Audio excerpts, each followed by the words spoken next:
If you've ever been told that you're doing too much, or if you've ever run face first right into a glass door, this episode's for you. So get your flat face ready, because here we go.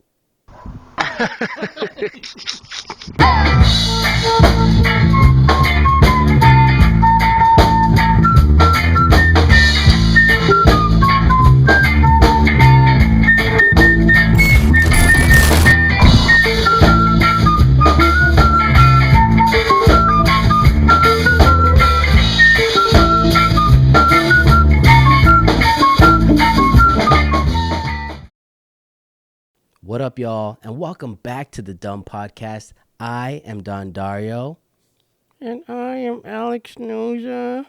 Today we tackle the task of how to organize a set list on the HaHa Hack. And ladies and gentlemen, all the way from one of your local breweries, we welcome a very special guest to talk about hustle culture. Is it good? Is it bad? What is the deal? And of course, we ended it with a little Jiggity Joke Session, so kick back, chillax, and enjoy. The HaHa Hack is where we share some of our experiences of doing stand-up comedy while we're all in the trenches together. While we are not professionals yet, or I am not a professional yet, there are things that we definitely learn, and we just want to share with everyone. Today, we actually have a special guest. We have none other than Shelby Gonzales. Everybody give it up. Yeah. What up, Shelby? What's up? So Shelby is a local comedian here in Phoenix, and she's been on lots of podcasts. I believe she was on Kill Tony, right? You're awesome on that, by the way. Yep. So yeah, we're welcoming Shelby. She's awesome. I'm a huge fan. I don't know if you know that or not, but I've seen you. I think the first time I saw you, I can't even, maybe CB Live was the first time I saw you, and I was just like, yeah, I like your stuff, you know? I don't think I ever went up on CB Live. No. Not CB Live? I don't think so, maybe. Like, I'm drunk a lot, so I might be wrong. I don't know. I saw you somewhere. I remember it was an actual club. It was actual stage somewhere. Good stuff. Maybe. Yeah, I don't know. Well, a big fan, Shelby. Welcome to the Dumb Podcast. How's everything going with you? Everything good? All right. Yeah, pretty cool. Found out today there's nothing major wrong with my car. Got her back from an oil change. Everything's good. That's really the thing I'm most afraid of is the car falling apart on me again. So, got confirmation today that's not going to happen. Yeah, get ready. Here comes the summer in Phoenix. So, oh, by the way, what is that you're drinking on today? What brewery is that from? This is Firestone Walker 805. Nice. It's a nice light beer. And then this is almost gone. And then next one I have is Wild West Wally. This is an IPA from Wren House, which is one of the best breweries here in Phoenix. And it's got this cute puppy dog on it. My friend actually got this for me my last party that I had. Yeah. I love all the arrangements of beer that you post online. It just looks like you never have the same one. Looks so oh my good. gosh. That's what I love so much about beers, man. And then in Phoenix, we have such a dope brewery scene. There are just so many great breweries out there. Which one's your favorite?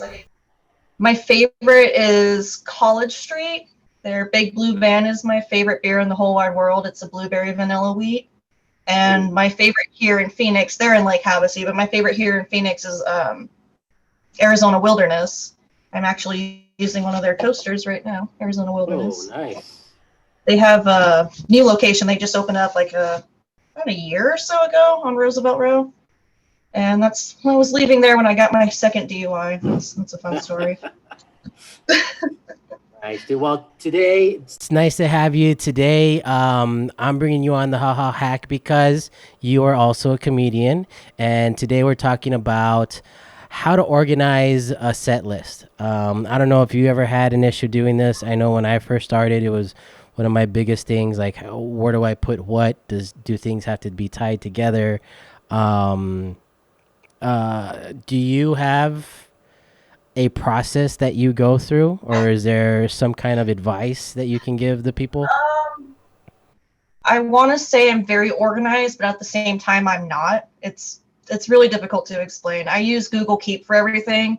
I'll jot something down real quick if I have an idea, and then later on, I'll sit down and kind of write it out.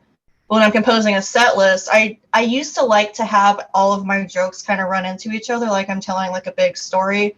So at the end of each joke, I try to make it tie into the beginning of the next joke, even if they're not really related. But I was really starting to have a difficult time with that. So now I'm a little bit more lenient on how I piece things together, in that I don't have to. I'm not as strict about having to make everything flow into each other. All because I noticed a lot of other comics don't do that, and they just bounce from one thing to another, and it sounds fine. So I've been telling myself I can just do that. Yeah, yeah, definitely. Yeah, I had a hard time when I first started doing it. Um, I did read some books. I'm a big nerd. Just to kind of understand certain things that were for sure. Just to understand what everybody else understands.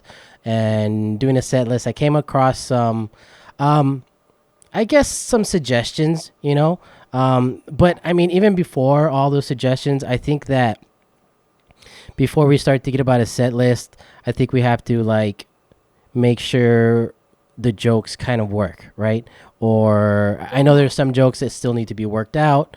Some jokes though can just be scrapped. You know what I mean? And when you're trying to arrange a set list, it kind of doesn't make sense to be adding all the crappy ones already. Like, which ones are going to work, which ones are not going to work. And I think the best way to do that is to have your jokes and go tell them in front of an audience. I think a lot of people get stuck.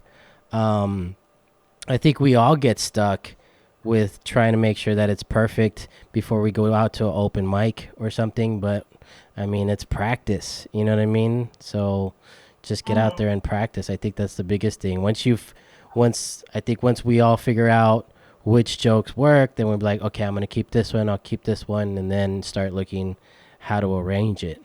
But I came across a couple of suggestions how to arrange a set. They said to start with like a special circumstance, a special challenge that you may be going through, where either it's your first time dealing with a person in a wheelchair and something comes up, or a current event, something that's happening right now that everybody can kind of understand, has their own opinion about. Or just something that's happening right here, right now. It could be to you, it could be to everybody in the room. They said after that, do a joke about maybe your childhood. And stop me at any point, Shelby, if you think like, wrong. The second one is childhood, just because, like, once you went into a current event or broken the ice with people, I think people want to get to know who you are, but you don't want to start off like that. And then the third one, they said job, because you wanted a little feedback. You grew up, now now you're doing a job, and there's a lot to complain about with that. And then last, like love or relationship. So, do you think that order kind of would work, or do you think it's too much? I don't think there's any real set pattern that anyone's gonna follow. I mean, it's a great suggestion, it's a great guideline, but I wouldn't say that's the key to unlocking the ha-has. I mean, it's Yeah. like I said, it's a great suggestion. It's a great way to kind of piece things together if you're really desperate for some kind of guidance, but I wouldn't rely on that solely as your basis for putting together your set list. Yeah. So, is there a process that you go through as far as arranging a set list? Is there, I don't know. Do you like to use old jokes? Do you like to keep it fresh?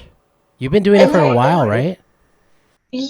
Uh, I never know how to answer that question. I know. That's why I wanted you on here, because we're going to talk about this. We're We're going to gonna talk talk about about all all of of this. this. So let me explain to everybody else. Shelby, to me, is an amazing comedian. Shelby is also by trade a designer, a web designer, a computer guru. She does a lot of coding. She does a lot of crap that none of you know how to do, or I know how to do. Um, but she's amazing. So Oh, and I Shelby, sold you a dope ass Mac Pro. Well, the shell of a dope ass Mac Pro. yeah, you are, yeah. I still have that. Dude, but like you're amazing at all that stuff, but you're really good at comedy too, you know? And the way I kind of see you, and I mean, no offense by this, but I feel like you got one foot in, you know, or maybe a tippy toe in, you know? But I just honestly, I'm a big fan, so I think you could go all in whenever you want it. You know what I mean? I don't know how often you perform. I don't know if you're always posting where you're performing. But anytime that I see it, like, you know, I'll try to get out there if I can. Um, but yeah, I kind of see you as like, I don't think you know how good you are. That's how I see it. Oh, well, thank you. Shit. but all right, anything else to add on? I haven't been really going out that much at all. Like, I mean, I guess to answer your question, how long have I been doing it? I first started, I don't know, like about 8 years ago, but I was only doing it for maybe about a year, and then I stopped for, I don't know, like 5 years, Yeah. maybe 4, and then I just started getting back out there about 2 to 3 years ago. And recently, I just haven't really. I still go to open mics just because I like the hang and there's beer and all my friends are there.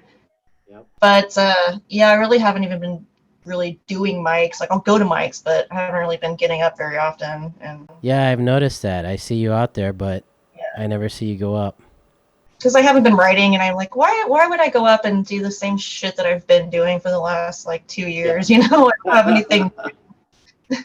Yeah, I think I'm at that point right now too. You know, I had a great month. You know, there's 4 shows in this month, but now what? You know, I've done them all over the city. Like, I'm just gonna keep doing them forever. Like, I don't know. I had the same group of friends go to 2 different shows, which was awesome. They're there to support, you know. But I had to change one. You know, I had to like dig into my little pocket, and luckily, like they worked just fine. But yeah, I kind of felt like I needed to change them if they're gonna come out and spend more money to see the same thing. It's kind of like, Yeah. We thank you for all your support here at the Dumb Podcast. Now we want to hear from you. So if you have any jokes you want to hear on air, send them to us and we'll make sure you're on the next episode. Also, if you just like to say hi or give us your feedback, we'd love to hear it. You can reach us by email at thedumpodcast@gmail.com. That's THEDUMPODCAST@gmail.com, or by phone at 602-935-7307. You've got 3 minutes. Now let's hear it. this week's topic, we are going to be talking about hustle culture. They call it the surefire way to burn out. This is what brought me and Shelby together today to record because Shelby likes to get in trouble on Facebook. Hey. Shelby will push it. She pushes the envelope. I love that about her. I think that's awesome. I think that's what a good comedian needs to do. But she mentioned something on Facebook and it got a huge reaction. Instantly, people were defending themselves. And I don't want to say what you said. Do you remember that? Do you want to tell everybody what you said? It wasn't nice. Yeah, I'll say it. If I say it wrong, you can correct me. I think she said something like, you know, it was an article she saw, and those were the titles: "Hustle Culture: The Surefire Way to Burn Out," and she added her own text to it saying that this reminds me. I think this is what she said. This reminds me of a lot of the comedians here locally that are just always bragging about all the things they're doing just to build themselves up. Something to those words, right? Something like that. Yeah, I think I said like y'all need to find something else to do or some other personality trait or something. It was something mean. Like you guys just need to find a life, basically. Just find something fucking else to do. It's sad. She was like, these people don't have lives. She's like, they need to stop complaining about everything, I think is what it was. But comedy is my life. But it hit a nerve, man, and a lot of people got upset. I wanted to bring her on to talk about that because that's going on right now. Everybody's about, oh, I'm doing this, oh, I'm doing that. But man, are you just talking? Or are you actually doing something about it? I don't know if you noticed lately with the stand-up comedy scene. It seems to be a lot more comedians out there right now. A lot more people trying it. I don't know if you notice these little cliques kind of forming. But I am not having any of that shit, man. It's making me upset. It's making me very upset, but I have to hold it in because it makes no sense for me to just blow up. You know what I mean? I'm part of the cliques, so I can't say anything on that. See, you know exactly what I'm talking about, man. Yeah, a lot of these people, they're not very approachable. They judge people very quickly. I guess I do a little bit as well. But no, I don't know. Like, I have daughters, and she would do, extra little thing, like just extra with everything in life, just because she wants to do the best in life, but it could sometimes make it harder for her. She makes it harder because she can't control everything. So when she can't control it, she gets very frustrated, but that reminds me of that, she's always constantly hustling and like, I like it, but like, I think there needs to be a little break, especially in art, especially in stand up. Like, yeah, it's good to go out there and give it what you got. But like, I mean, we were talking about right now. Do you have anything written? Have you written anything? You're just going to keep pushing that same stuff you've always done. And I mean, if you keep doing that, it's just, you're going to kind of dilute the art form just with a bunch of mediocrity. You know what I mean? So I think sometimes it helps to take a break, to just be free, like how you say, no structure in how you're doing things, but go out there and freestyle some comedy or whatever it is that you're into. Really interesting how you brought up your daughter doesn't like to feel out of control, so that's why she ends up burning herself out. I think I'm the opposite. If I feel like I'm not in control of something or I'm not going to do well at something, I'll just kind of just tap out and say, no, I'm not going to be great at this. I'm not going to be the best at this. I'm just going to not do it. And I feel like that's kind of where I'm at with comedy right now. Like I mentioned earlier, I haven't been writing. Feel like I'm not going to do well. I'm going to, let myself down by letting other people down. So that's kind of why I haven't been going up lately, because I'm just like, I don't want to do bad. So I'm just going to not. Yeah. No, I totally understand. Yeah, I'm kind of like there. I mean, I love it. I love doing it, but it's tough to always come up with new stuff. It's tough to go up there and try new things. I went to Devil's Advocate and did that mic on the patio. Mm-hmm. And I went out there with a friend who just tried stand up for the very first time that night. So, I like to be there, kind of encourage and help out, whatever, support. But I had other friends there. Huh? Sorry, did you say something? No? That was just my ghost, dude. I'm telling you, man, ghosts are such little bitches, dude.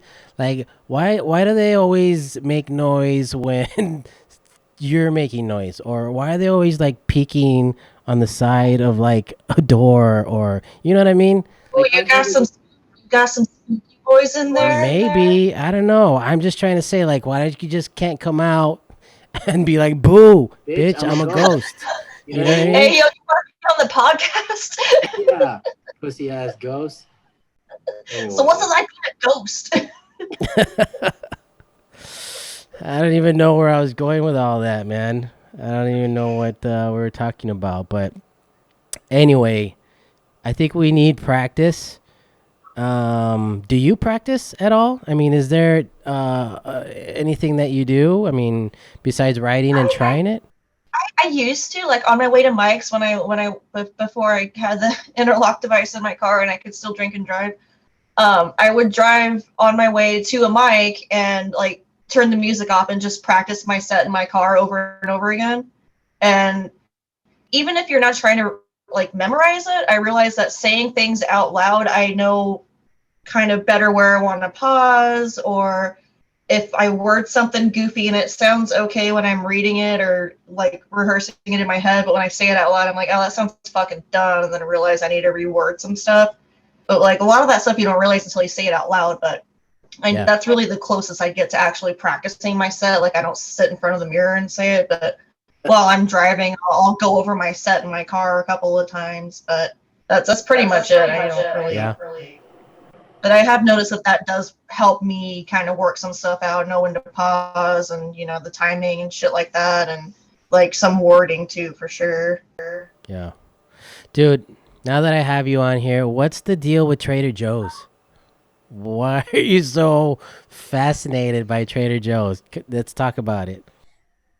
You sure you're ready for this conversation, homie? Because this is... Yeah, let's do it. Let me go get the other beer. Go. Oh my gosh. Trader fucking Joe's. I love Trader Joe's so much. Can you have stock in Trader Joe's? I should. As much money as I fucking spend there, they might have just set me up with some stock. I don't even know it. Keep talking about it. Maybe they'll hook you up. Oh my gosh. They have all these like amazing specialty items and their snacks. They have, oh my gosh, they have so many treats. And every time I go there, I just feel so happy. I just love it there. I'm so happy when I'm there. They're all so nice and like just the vibes are always good, man. Just, as soon as I walk into Trader Joe's, I'm like, fucking what problems? This is Trader Joe's right now, and everybody there, they're so nice, and it's just, it's such a difficult thing to describe. Like, that's awesome. I like how much you love Trader Joe's. It's amazing. I don't know why though. They're okay. I mean, maybe I haven't been there in a while. Maybe you just haven't had the right strain, bro. Yeah. All right. Question number 2. We've all heard, all of your closest friends have heard, you got banned from Facebook. Let's talk about it. What happened? What were you saying now? What were you pushing? Who did you threaten? Motherfucking Nicole, Pedro's sister on 90 Day Fiancé. That bitch. Okay. I know it's very unlikely, but I hope that bitch sees it. She is fucking horrible. And the first ban that I got, I'm in a 90 Day Fiancé group that exists solely to just talk shit and just be as fucking rude and mean as possible. On Facebook. And then I said something like, I hope Chantel kicks her ass and beats her stupid braces into her big fucking mouth. And Facebook was like, nah, you can't say that. And I got a week-long ban for that. And then yesterday afternoon, my ban was up. And then on the post that I made saying why I had been off Facebook for a week, I made another comment saying I wanted to fucking kill her. And Facebook was like, no, really, you can't do that. And now I'm banned for a month. So you did threaten somebody. Dude. I didn't threaten her. I said I wanted to saying you want to kill someone is such a vague thing. It's hardly a threat. If I said like I wanted to slit her fucking throat and then like piss on it, yeah, I get it. Okay, yeah, that's a threat. But just saying, I want to kill her, or I want her to die, that's so vague. That doesn't count as a threat. That's just like a birthday wish, you know? It's just wishful thinking. That's like a term of endearment. Yeah, definitely. I'm just a little upset, and I want to express my rage. I'm not threatening anybody. I really hope she dies, but, you know, I'm not threatening. I'm not going to kill her. Yeah, this anti-rage culture, right? I didn't say I was going to kill her. I said I want to kill her. No, that's right. I want a lot of things. Yep. You know? Yep. Yeah. Okay, I have another question for you. Where do you get your glasses? I love them. Is it a secret? These ones I got from a website called Voogume. I don't know how to pronounce it. It's Voogume. I saw an ad for them on Facebook somewhere. Are they prescription? Yeah, they are. I counted them when I got these ones, and I have 27 pairs of glasses now. Holy smokes. Yeah. Okay, so what, you get the frames online and then you take them to your ophthalmologist and get them? Is that right? I go and I get my eye exam and I get my prescription, and then the websites that I order the glasses from have a little form that you fill out where you put your prescription in and they send them to you ready to go. Do you find that cheaper? Probably, yeah. I mean, I the last time I bought glasses from an optometrist was, I don't know, like over 10 years ago. So, yeah. Probably is cheaper. Like, these ones, I think I spent like $20 for. The most expensive pair of glasses I bought was maybe my sunglasses were like $60.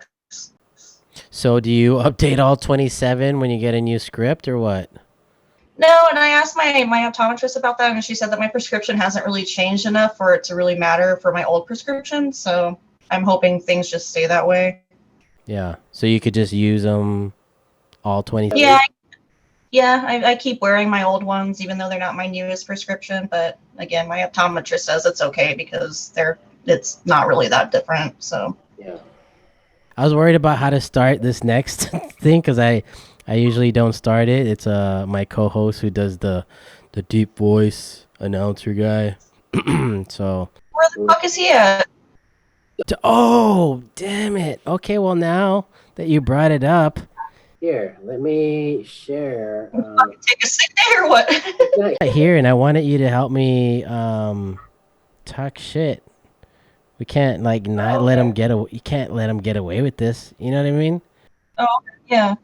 There he is. You see that? Can you see that? Oh, okay. Why does he look like hipster Kramer? Because that's what he is. This is Alex Souza. He is my co-host. Alex, Shelby, Alex. This is what he looks like. And we'll just... Do his eyes really go in different directions like that too? No, and actually in the drawing they weren't either. They're, they were dreamy. But I told him, I was like, dude, I'm gonna make your nose bigger because I make fun of his nose. And I told him I'm gonna make you cross-eyed. Put a yarmulke on you. Oh, he's one of those. He's not, but I say he is. Totally acts like it too. I mean, is he just like really good with money? Just really good with money, you know. I didn't know he was Jewish until I asked him for $30, and he's like, $20. What do you want $10 for? So. Oh God. Ladies and gentlemen, boys and girls, it's time for the Jiggity Joke Session. Since we have Shelby Gonzales here today, she is our special guest. Shelby, you actually get to go first, so go ahead and do your thing. Oh, okay. After being married to the Queen for years, it's weird that Prince Philip was never named king, but his sperm will. Nice. That's true. That's gross. That's weird. What? I think it's my turn. I don't trust products that say not tested on animals because how do I know it's any good? When I put on mascara, I want to know that there's a little blind bunny somewhere in a cage with luscious lashes. That was my turn now. Yep, your turn. Okay. Growing up poor is scary because the drunken bum fights are right outside the door. My grandparents would shake hands afterwards, but could never shake the alcoholism. Yeah, my grandparents are drunks too, man. I get you. I understand how it is. I don't believe in sex before marriage, so I was really excited when my girlfriend finally proposed. I still don't think that her wife knows we're fucking though, you know.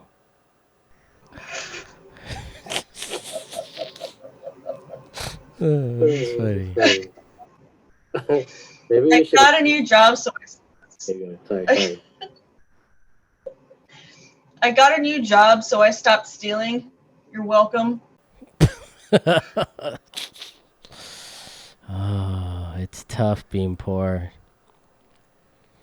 All right, my turn. I leave late for work on purpose because reckless driving and the fear of losing my job are the only things that make me feel alive anymore.